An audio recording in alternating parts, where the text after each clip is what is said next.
A very straightforward question, Mr. CM. How does this mega project come about, and why the integrated links in Penang? Actually, it started because the previous government had approved a massive land reclamation project. It was approved both at the federal government level and the state government level. And of the 980 acres, they have already reclaimed 240 acres. So the contract had already been partly performed. The state government had no grounds to stop the project. We have to honor the contractual agreement, or else, of course, they will sue us for that loss. And definitely there's no case to answer in court. We felt that since this is already decided by the previous government and it's a done deal, we have to try to make the best of the situation. And we felt that, okay, since they are going to go ahead with the land reclamation anyway, why don't we try to extract the maximum and get more than what was given, and at the same time give back to the public in terms of better roads, better infrastructure and better connectivity. And that's where these roads came about, that you have to give us that portion of the land so that it can resolve the traffic problems, and that will also help to, you know, facilitate their project, because they don't want their projects to be jammed also. So I think as a result of that discussions, which they agreed, we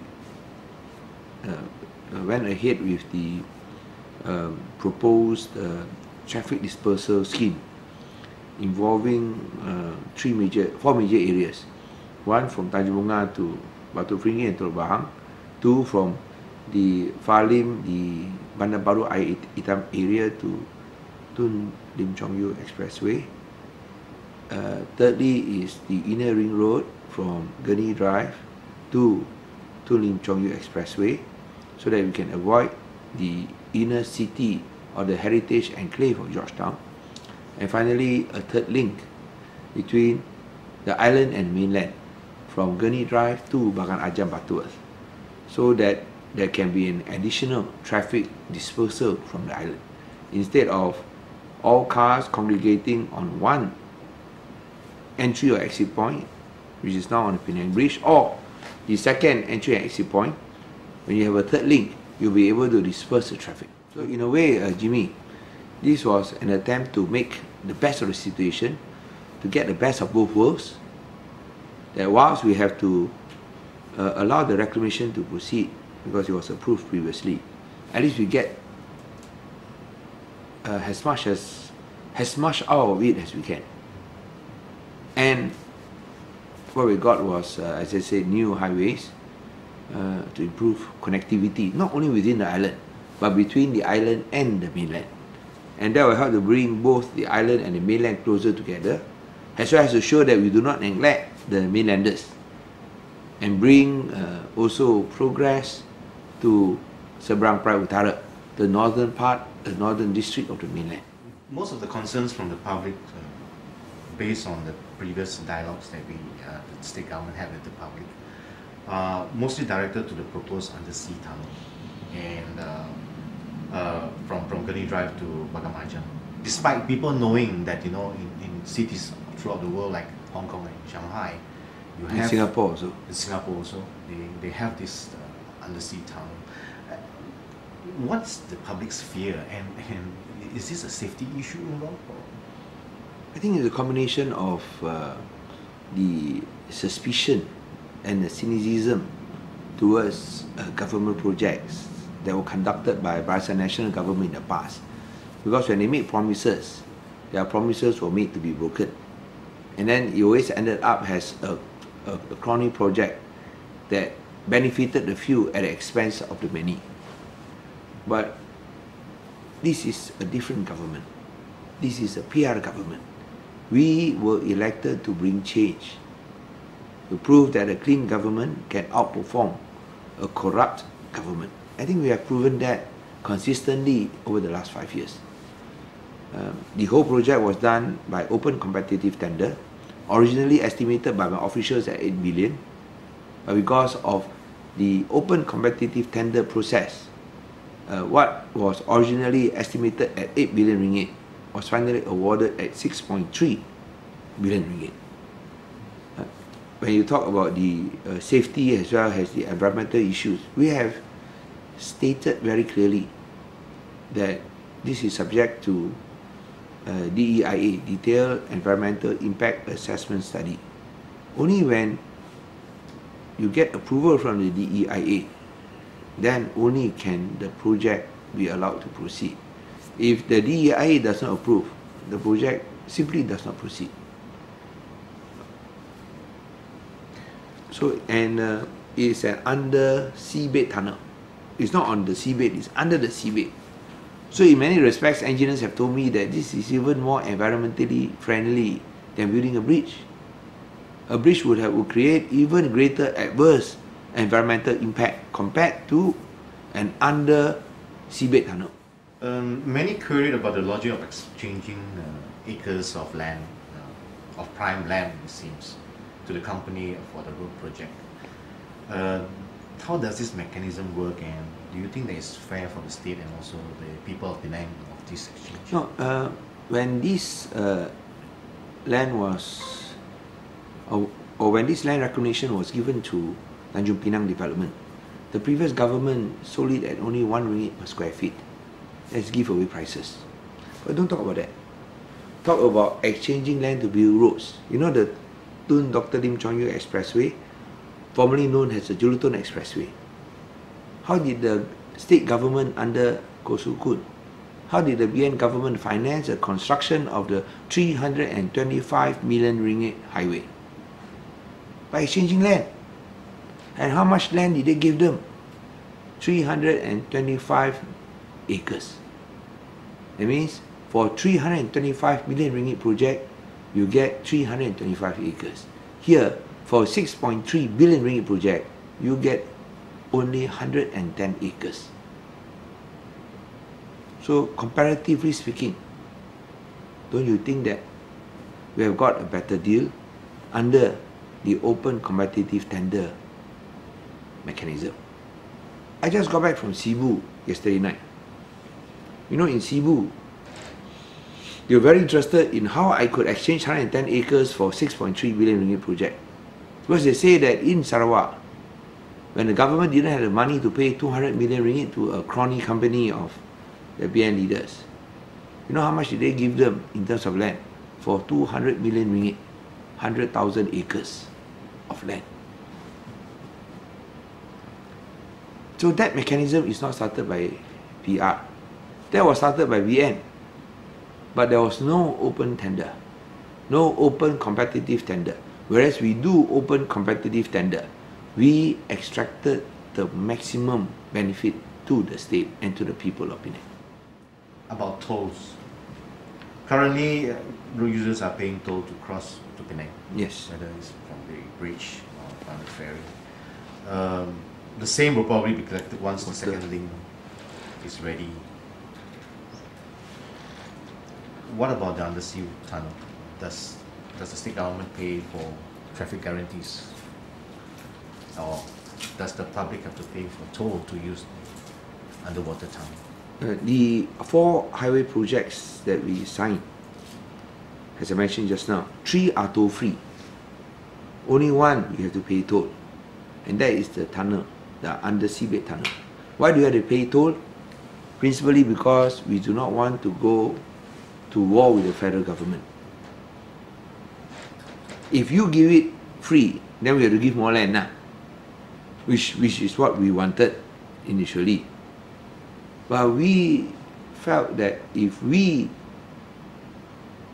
give it free or charge the toll rate lower than the second bridge, the federal government will take legal steps to prevent this project from proceeding on the grounds that we are deliberately sabotaging the collection of tolls in the second bridge. You know, they have not even started collecting toll. But if you have a toll-free tunnel, then nobody in their right mind will use a second bridge. They will all go come to the tunnel, which is even shorter. It's 7 kilometers, more than, I think it's less than 1/3 of the second bridge. Even though we charge toll, Jimmy, you must remember also that this is an unique toll concession agreement. Unique in the sense that we are not giving, or we are not providing a traffic volume guarantee. All toll concessions have traffic volume guarantee, which means that if the number of vehicles using the roads or using the bridge or the tunnel does not reach a certain level, the government has to pay compensation. So they have guaranteed profits. But here, we do not guarantee profits because we do not give you or do not provide you a traffic volume guarantee. So in that sense, the toll operator assumes all the risk of losses. They have to bear it. If the number of vehicles don't reach the desired level, the state government does not compensate. So this is very different from the federal government model. We show that it can be done without providing a traffic volume guarantee. Because finally, when you have a traffic volume guarantee, it is the people of Malaysia who loses out, and it's that crony company that benefits, because you have to keep on paying them. That's number one. Number two, the difference between this toll concession and the BN's toll concession is this. This is only for 30 years. The second bridge is for 45 years. Of course, some may say that aren't you talking about abolishing tolls? We are talking about abolishing tolls for those companies which have already recouped their capital investment and are now just collecting profits. We are opposed to extraordinary profits. That's why for the North-South Highway, we say the time has come to abolish tolls in the North-South Highway. It cost 6 billion ringgit to build, and they've collected, has at the end of 2010, mind you, not 2011, 2012, as end of 2010, they've collected 24.3 billion ringgit, making a profit of 18.3 billion ringgit, 3 times their capital investment. And yet they will be collecting toll until 2038, Jimmy. That's unfair. That's grossly unfair. Not only will they collect toll from you, not only will they collect toll from your children, even your own grandchildren, they won't let go. They won't let off. No, I have a dream of using the North-South Highway free of charge from Perlis to Johor Bahru. But if I follow Barisan Nasional, or if Barisan Nasional still runs the government, I have to wait until 2038.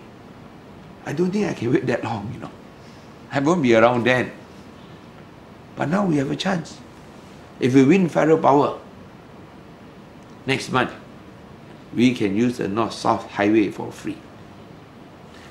As I said, we are only talking about abolishing tolls which have already recouped their capital investments and are making extraordinary profits.